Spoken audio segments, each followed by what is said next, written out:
desde ya saludar a todos los participantes el día de hoy. Quien les habla es la abogada Rocío Valera Pérez. Reciban un cordial saludo de parte de la Dirección General Académica de la Escuela Nacional de Ciencias Jurídicas y Forenses del Perú. Les damos la bienvenida al inicio de este evento con el tema El rol de la víctima en el proceso penal venezolano. Este foro entrevista es producto de un gran esfuerzo en conjunto de nuestra dirección y diversas instituciones que nos acompañan. Nuestra motivación para realizar este foro nace de la necesidad de facilitarles a ustedes información y experiencia sobre el derecho, la criminología y las ciencias forenses. Esperamos que el desarrollo de este evento les permita a ustedes una aproximación a la casuística, la doctrina y experiencia profesional, tanto en el país como en el extranjero. Y bueno, vamos a empezar con la entrevista y presentar a nuestro invitado que nos acompaña desde Venezuela, el doctor Freddy Martínez Díaz. El doctor Freddy Martínez Díaz es abogado penalista en Venezuela. Tiene un postdoctorado en Administración de Justicia y Derechos Humanos en la Universidad Pedagógica Experimental Libertador. Tiene un doctorado en la Universidad Católica Santa Rosa. Cuenta con una especialización en criminalística en la Universidad de Carabobo. Tiene una maestría en Derecho Penal y Criminología en la Universidad Arturo Michelena, San Diego, Estado de Carabobo. Es abogado, egresado de la Universidad Arturo Michelena. Es profesor de posgrado en la Universidad Arturo Michelena en la maestría de Derecho Penal y Criminología. Es profesor de posgrado en la Universidad de Carabobo en la maestría de Ciencias Penales. Es tutor de trabajos de grado en maestría de Derecho Penal, Criminología y Derecho Administrativo. El doctor tiene diversas publicaciones y producción intelectual y es consultor en creación de doctorado. Y bueno, doctor, ¿qué tal? Buenas noches. ¿Cómo se encuentra el día de hoy? Muy buenas noches, muchísimas gracias por la invitación. De verdad que para mí es un placer, bueno, primero que me hayan invitado y segundo poder compartir con ustedes en este espacio académico, en este espacio jurídico. Muchísimas gracias. Muchas gracias, doctor. Bueno, vamos a empezar con la entrevista, el rol de la víctima en el proceso penal venezolano. Vamos a empezar con la primera pregunta. Doctor, ¿nos podría comentar a la audiencia cómo se encuentran regulados los delitos de violencia y delitos sexuales en Venezuela? Sí, claro que sí, claro que sí. Fíjense, aquí en la legislación venezolana tenemos el Código Penal, que nos establece un catálogo de delitos, ¿ok? Entre ellos la violación, actos lascivos, que son delitos sexuales.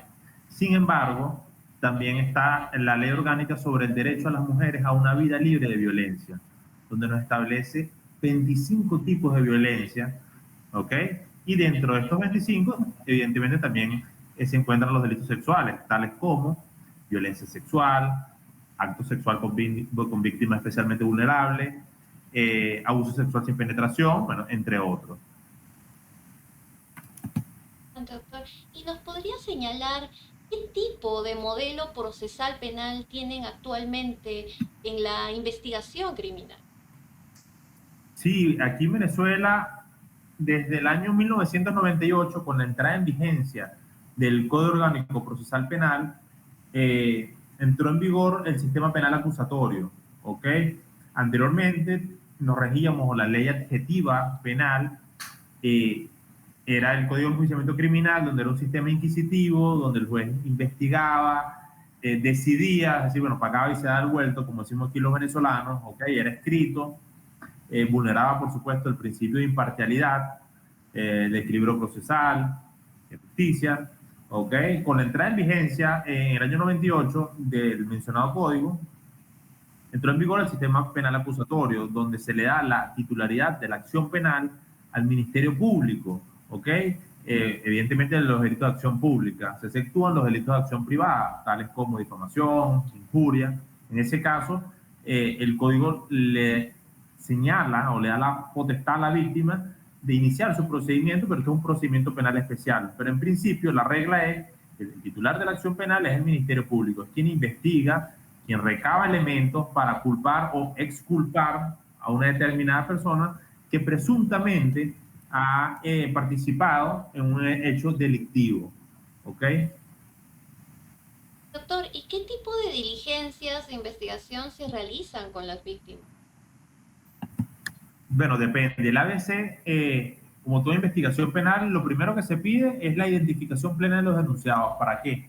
Para el Ministerio Público tiene que tener conocimiento de los datos filiatorios para imputar, es decir, atribuirle, señalarle la presunta comisión de un hecho delictivo, ¿ok? Y bueno, y posteriormente acusarlo si durante la investigación recabó suficientes elementos de convicción, ¿ok? Eso como primera diligencia. Como segunda diligencia, la inspección técnica.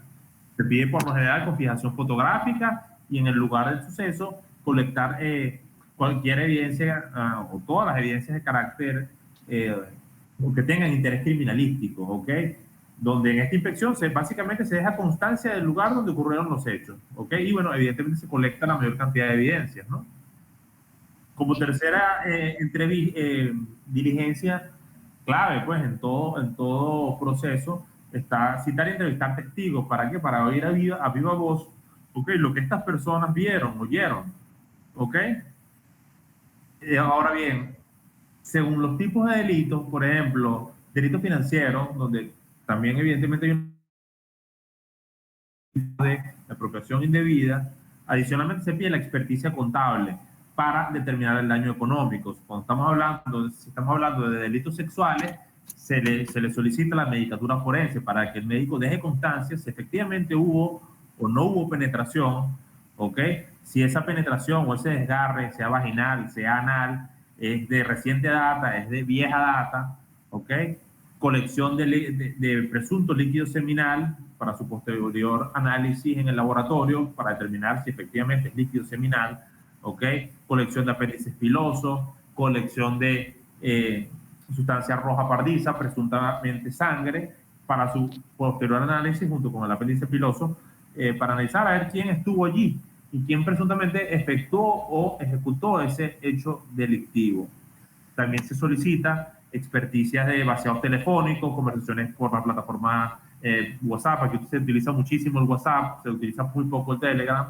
También está la mensajería de texto, se solicita el tráfico de mensajes, el tráfico de llamadas entrantes y salientes, ubicación geográfica, ¿ok? Para determinar la hora y la fecha de una persona en un determinado momento, ¿ok? Pues si la persona fácilmente puede decir, sobre todo el imputado, no, aquí yo ese día estaba en otro estado, en Caracas, que queda 2 horas aquí, por decir algo, pero uno le pide la telefonía con ubicación geográfica y la celda te va a abrir en un sector específico, ¿no? Mira, que dice que estás en Valencia, en el sector tal, ¿me entiendes?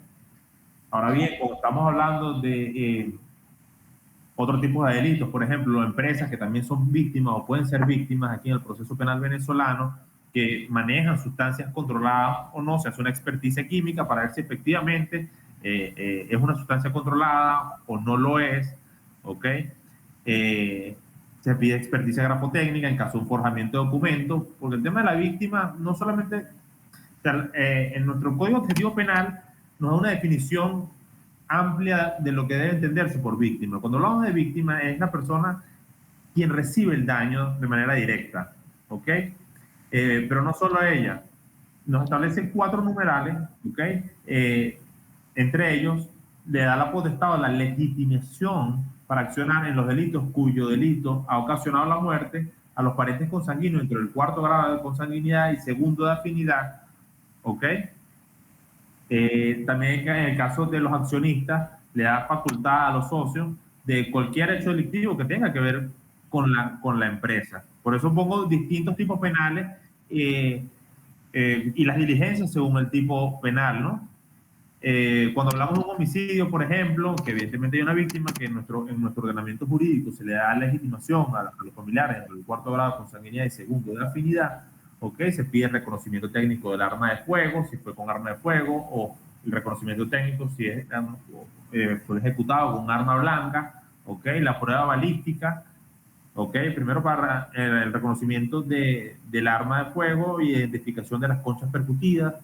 Se pide la planimetría como una descripción gráfica del lugar de los hechos para ver dónde estaba el victimario, dónde estaba la víctima y poder hacer o tener una mejor interpretación del lugar del suceso para plantear una teoría del caso, ¿no? También se estila pedir aquí la colección de huellas dactilares. Eso mayormente bueno, aplican cualquier tipo penal, pero aquí se ve mucho en materia de hurtos, ¿ok? Finalmente, el retrato hablado, cuando son sujetos aún por identificar, va pasando una persona, por ejemplo, una femenina, vamos con el caso de delitos sexuales, esta persona abusa sexualmente de ella esta persona no sabe quién es, no lo conoce. Entonces, aquí en Venezuela se maneja un programa, se llama Compus Sketch, ¿ok? Que tiene N cantidad de caracteres, donde se le van dando descripciones fenotípicas de la persona. Mira, un rostro ovalado, una persona relativamente obesa, un poco calva, con un tatuaje, ¿ok? Lo que busca esta diligencia es individualizar o identificar a la persona en la que evidentemente responda por el presunto hecho delictivo cometido. Fíjense que este programa tiene más de 40.000 características. Entonces, es bastante, y funciona. O sea, yo he tenido casos donde hemos trabajado, no hemos tenido conocimiento de quién presuntamente ejecutó el delito, y con el retrato hablado hemos dado con la persona. O sea, es bastante eficiente y de bastante ayuda esa herramienta, pues, que tenemos. Y que, bueno, yo sé que ustedes también deben tenerla con otro nombre o quizás utilizan el mismo programa. Doctor, una consulta. Aquí, por ejemplo, en Perú, imaginemos, ¿no? Un delito de violencia psicológica, muy aparte de Okay. primera declaración, solicitan también una ampliación de declaración para saber si es que la víctima recuerda los mismos hechos o de repente si cambia su versión pierde credibilidad. ¿Ustedes en Correcto. Venezuela también tienen una ampliación de... No, lo que pasa es que, ok, podemos recabar la declaración de la víctima y se puede pedir la ampliación, eso por un lado.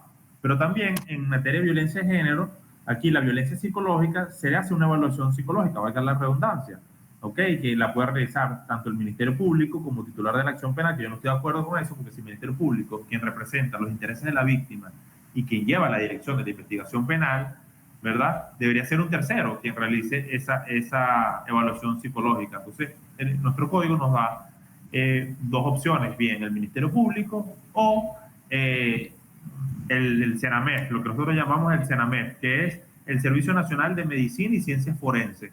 ¿Ok? Esos son los dos órganos competentes para realizarlo. Pero también, como usted indicó, aquí también se le puede pedir una ampliación de la declaración de la víctima. Y en dado caso que uno no esté de acuerdo con la experticia, con la evaluación psicológica, uno solicita que sea otro órgano que haga la evaluación. ¿Ok? Si sale contradictoria con la primera, uno solicita que se haga una tercera. ¿Ok? Generalmente lo hacemos en otro estado, generalmente Caracas, que es la capital de aquí de Venezuela. ¿Y nos podría señalar en el sistema de justicia penal venezolano cómo se previene la victimización secundaria en la investigación de un delito? Eso, el tema de la revictimización es un flagelo, creo que a nivel mundial, no se puede desaparecer.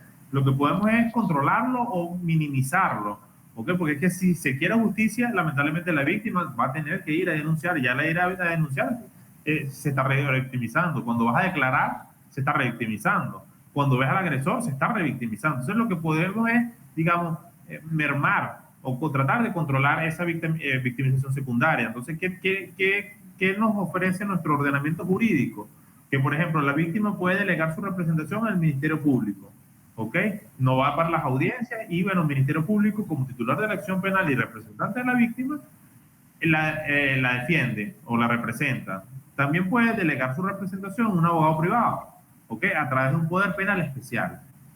En nuestro caso también contamos, o los tribunales cuentan, con una sala especial para víctimas, para que no tenga contacto, no vea al agresor, ¿ok?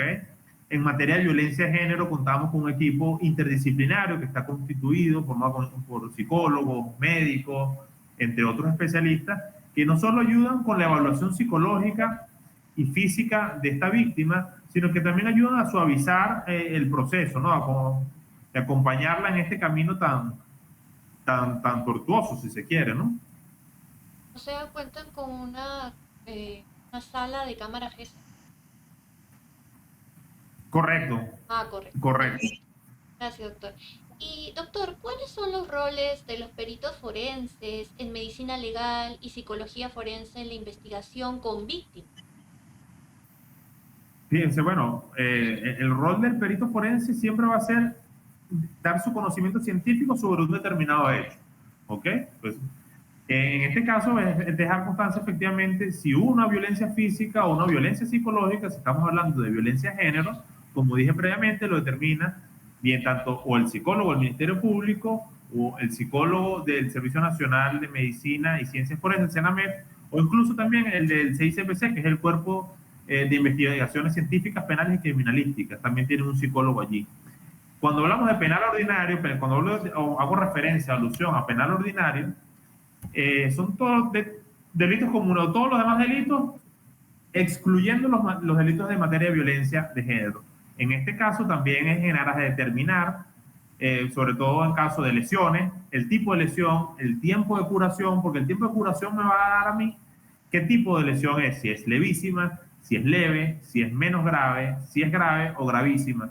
Evidentemente, mientras más grave, la pena es mayor, ¿ok? Entonces, básicamente la función de ellos es dejar constancia de la afectación psíquica o física de la víctima. ¿Y nos podría señalar a través de qué metodologías se obtiene el testimonio de las víctimas? Por ejemplo, ya mencionó en caso de violencia de género lo que es la cámara GESEL, pero en otros casos. Ok, aquí depende de la etapa procesal en que nos encontremos. Aquí, el proceso penal venezolano se divide en 4 fases o 4 etapas. ¿Okay? La primera de ellas es la fase de investigación.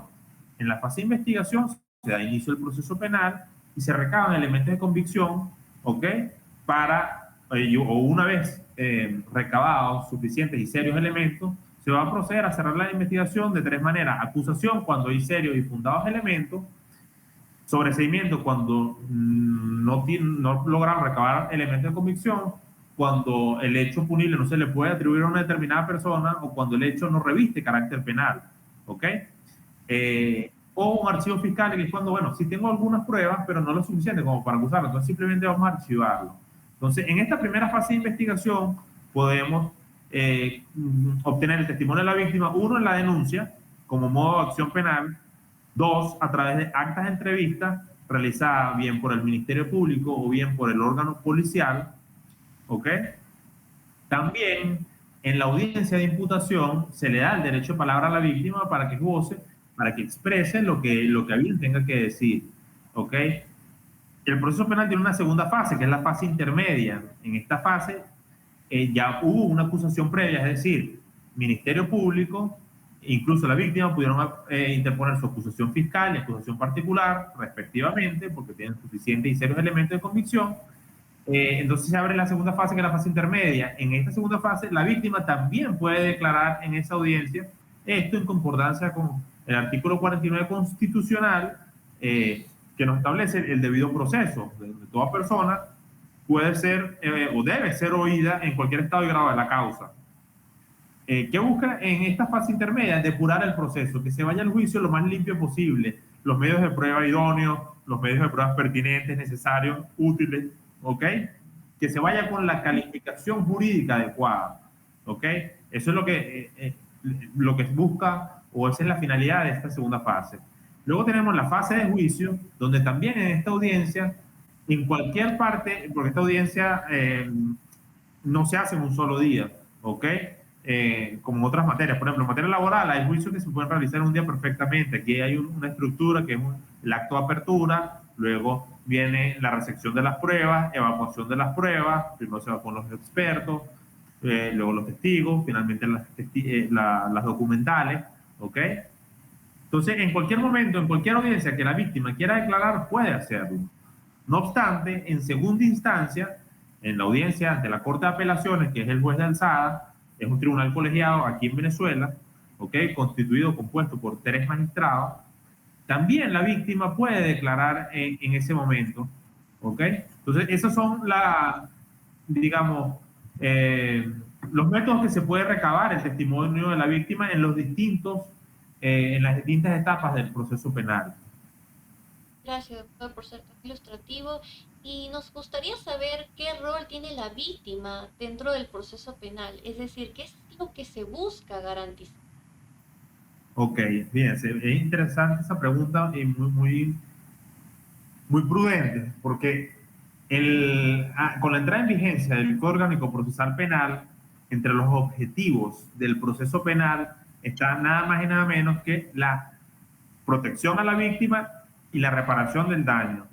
Del mismo modo, en este mismo artículo establece la protección de la tutela judicial efectiva de la víctima, lo que quiere decir que el objetivo, digamos, principal del proceso penal es que exista la reparación de ese daño, ¿ok? Y evidentemente, previamente la tutela judicial efectiva, que no es más que el acceso ante el órgano jurisdiccional, ¿ok? Pero no basta con eso, sino hay que tener una oportuna respuesta y esa respuesta debe ser ejecutada, porque así has tenido una oportuna respuesta, pero no la puedes ejecutar, no hay o no se preserva la tutela judicial efectiva. Entonces, el artículo 23 y 120 del Código Orgánico Procesal Penal nos establecen esos objetivos en concordancia con el artículo 30 constitucional, nuestra Carta Política del año 1999. Entonces ya desde ese año, ya el constituyente estaba teniendo una visión, digamos, protectora, si se quiere,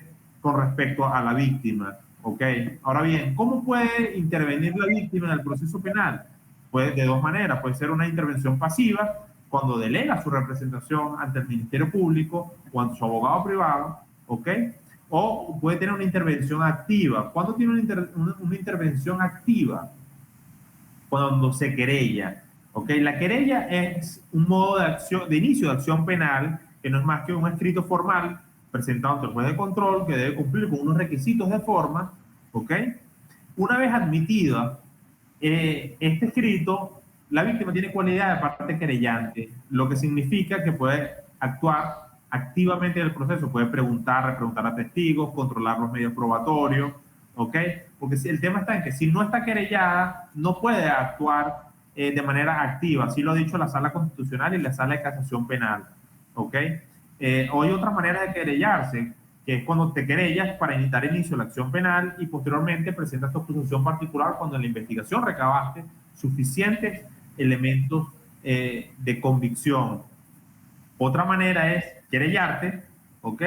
Y posteriormente, después de que la fiscalía recabó suficientes pruebas, tú te adhieres a la acusación fiscal y también tienes carácter de querellado.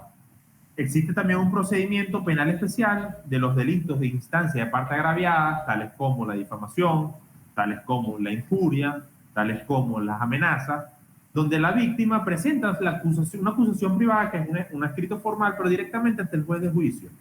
¿Ok? En este caso no hay intervención del Ministerio Público, sino toda la carga de tanto la investigación como la carga probatoria de acreditar el hecho delictivo recae en la víctima. ¿Ok? Entonces, esas son las maneras o el rol que puede tener la víctima dentro del proceso penal. Gracias, doctor, por la respuesta. Y doctor, ¿existen diferencias en el sistema penal venezolano, digamos, ¿no? Por el tipo de víctimas menores y o mayores de edad? No, el procedimiento es el mismo. Lo que varía es la competencia de la fiscalía. Aquí en Venezuela existen fiscalías especializadas.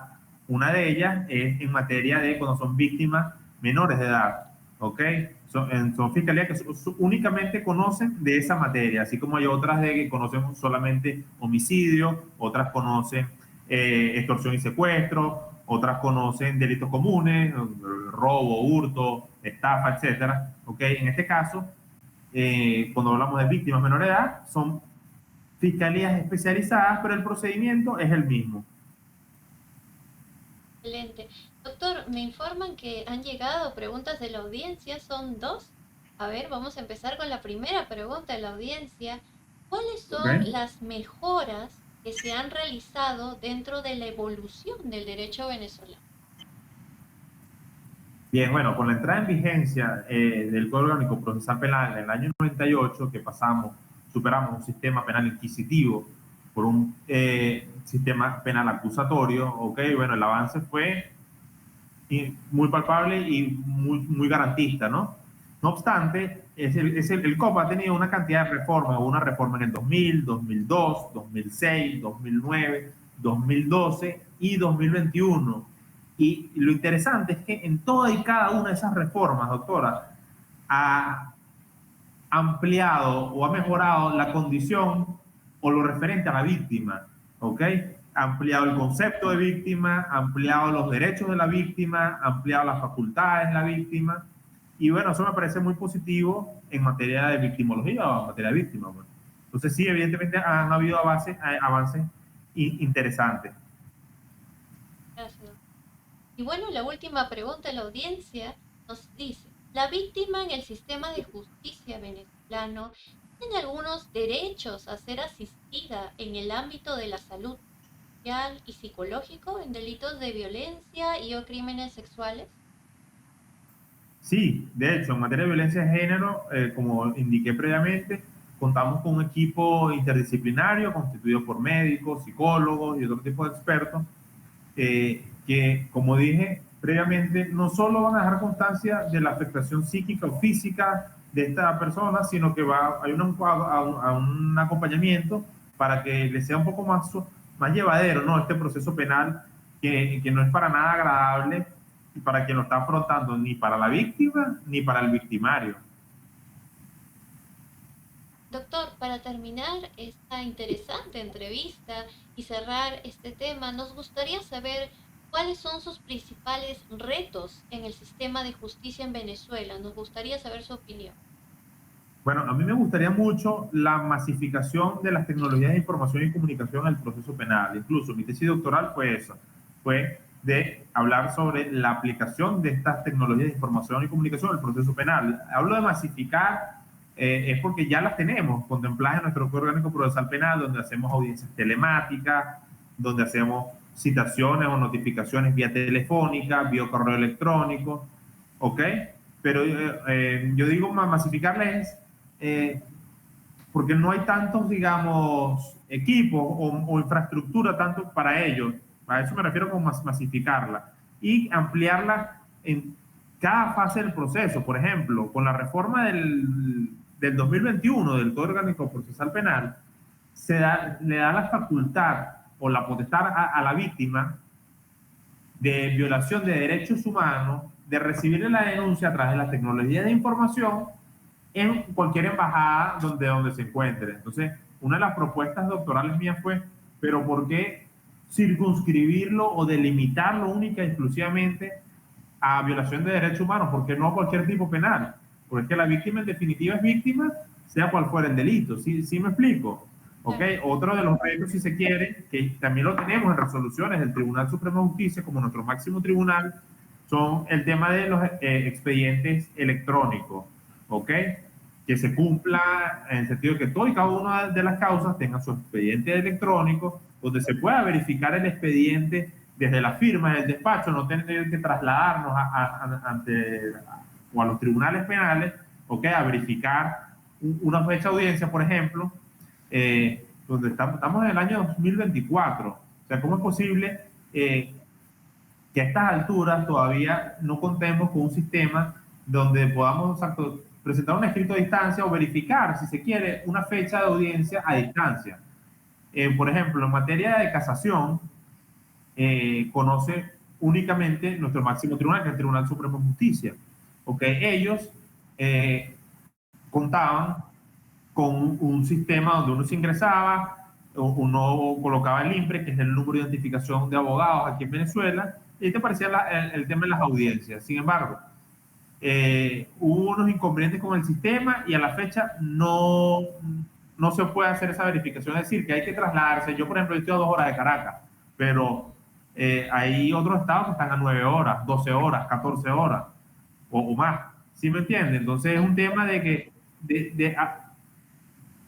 aproximar los tribunales a la ciudadanía, que igual el Tribunal Supremo de Justicia hay que reconocer que lo ha hecho, han formado jornadas de tribunales móviles, acercándose a la comunidad, tomando denuncias, escuchando al ciudadano, al pueblo, pues, ¿ok? ¿Qué otra cosa me gustaría? Bueno, el tema del sistema, puede ser un sistema intranet o una aplicación donde los abogados por allí podamos entrar y verificar y revisar a distancia los escritos. Otro de los planteamientos que sería interesante sería emplear la tecnología blockchain, ¿okay? O cadena de bloques, que como ustedes saben es una contabilidad perfecta donde es inalterable sin que deje rastro. ¿Eso qué nos garantiza? Transparencia, honestidad, que no haya una modificación, ¿okay? O que no va a ocurrir nada extraño en el expediente, ¿okay? Entonces esos son algunos de los planteamientos que bueno, yo propuse en mi tesis doctoral y bueno, mantengo. Interesante.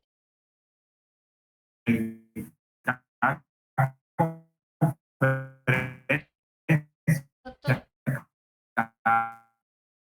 Al venezolano, pues. doctor, es interesante lo que usted señala, dado que, por ejemplo, ¿no? Aquí en Perú, nosotros también teníamos ese problema, cuándo sería, que podría realizarse los expedientes electrónicos, podría revisarse desde la oficina, desde el lugar, y mire cómo es las situaciones, ¿no? Por ejemplo, pues, la pandemia originó que el Poder Judicial pueda instalar un sistema en el cual podríamos presentar demandas a nivel virtual, la casilla electrónica del abogado, y podríamos Excelente. revisar mediante una página con sus expedientes judiciales. Pero mire qué interesante, nosotros solo podemos visualizarlo a nivel civil, familia o laboral, pero penal todavía no se puede, no está permitido verificar si es que se ha realizado un nuevo escrito o han proveído.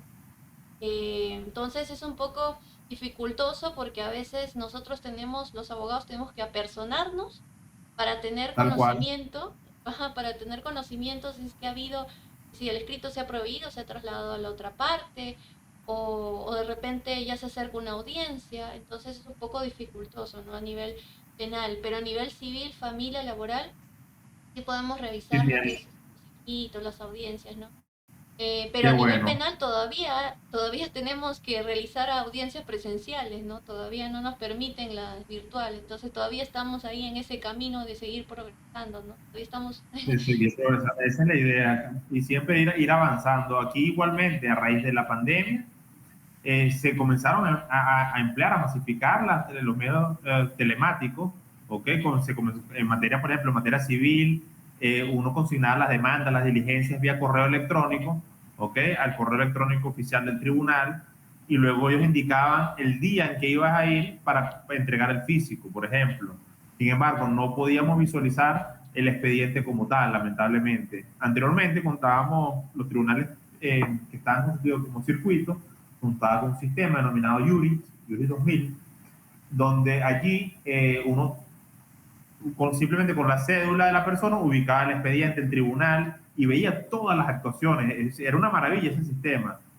Sin embargo, como Venezuela ha sido, digamos, víctima de algunas sanciones, entre otras cosas, es la aplicación que nos han dado, no ha podido renovar la licencia y bueno, ese sistema lamentablemente no lo tenemos actualmente, pero ese sistema era una maravilla de verdad que sí. No hacía falta ver o pedir el expediente físico, simplemente uno sí tenía que trasladarse al tribunal, pero habían equipos o había computadoras donde uno ingresaba la cédula o el IMPRE, que es el número de identificación de abogados aquí en Venezuela, y nos aparecían todas las causas en todos los tribunales, en todas las materias. Entonces era espectacular, era espectacular.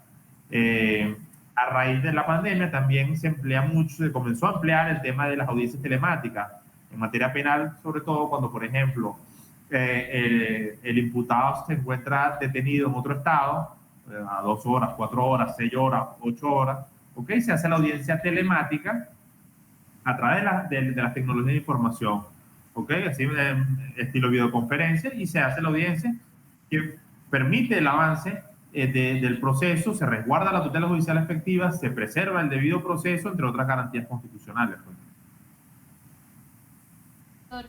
Bueno, agradecemos al profesional que el día de hoy nos ha acompañado en el desarrollo del foro, por tanto, lo comprometemos a que pueda volver a estar con nosotros nuevamente en una nueva conferencia, en foros y o cursos. A su vez, doctor, si nos podría decir sus palabras finales y también sus redes sociales para poder ubicarlo. Claro que sí, claro que sí. Bueno, encantado. Cuando quieran invitarme, aquí estaré disponible para ustedes. Para mí fue un placer haber compartido con usted, doctor, y con su audiencia. Cuente conmigo pues, en este espacio jurídico, este espacio académico. Repito, fue un placer haber compartido con ustedes. Espero haber dado respuesta, haber satisfecho pues, las preguntas realizadas. Si no, igualmente quedo a la orden para aclarar cualquier pregunta sobre el sistema penal venezolano.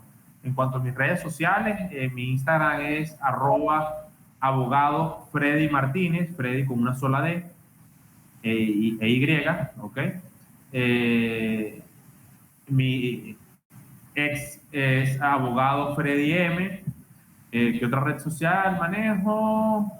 El TikTok igualmente es abogado Freddy Martínez, pero la que más movilizo es Instagram. Por ahí los espero, siempre estoy subiendo contenido que considero de valor, sobre todo para los estudiantes de Derecho, para los ciudadanos, para que tengan conocimiento de sus derechos, para que sepan hacer en determinadas situaciones, ¿ok? Y en definitiva ponerlos en contacto o acercarles el derecho a ellos. Muchísimas gracias por la invitación y repito, estoy aquí a la orden para cuando me necesiten. Muchísimas gracias por la invitación y por la deferencia, de verdad que sí. Gracias, doctor. Para mí ha sido un placer entrevistarlo. Y bueno, como dice el doctor, efectivamente en su Instagram tiene videos interesantes respecto al derecho penal y yo los invito a todos a que lo sigan en Instagram al doctor Freddy Martínez Díaz. De igual forma, nuestra gratitud a cada una de las personas que están visualizando esta presentación, indicarles que pueden encontrar toda la información desarrollada el día de hoy en nuestro canal de YouTube, Escuela Nacional de Ciencias Jurídicas y Forenses del Perú, así como las demás redes sociales. Nos despedimos por parte de la Dirección General Académica de la Escuela Nacional de Ciencias Jurídicas y Forenses del Perú. Estuvo con ustedes el doctor Freddy Martínez Díaz, abogado penalista en Venezuela, y mi persona, Rocío Valera Pérez, abogada especializada en familia y violencia familiar. Bueno, nos encontraremos en otra oportunidad. Saludos cordiales. Claro que sí. Doctora. Hasta Fuerte otra abrazo. oportunidad, doctor. Salud. Que esté muy bien.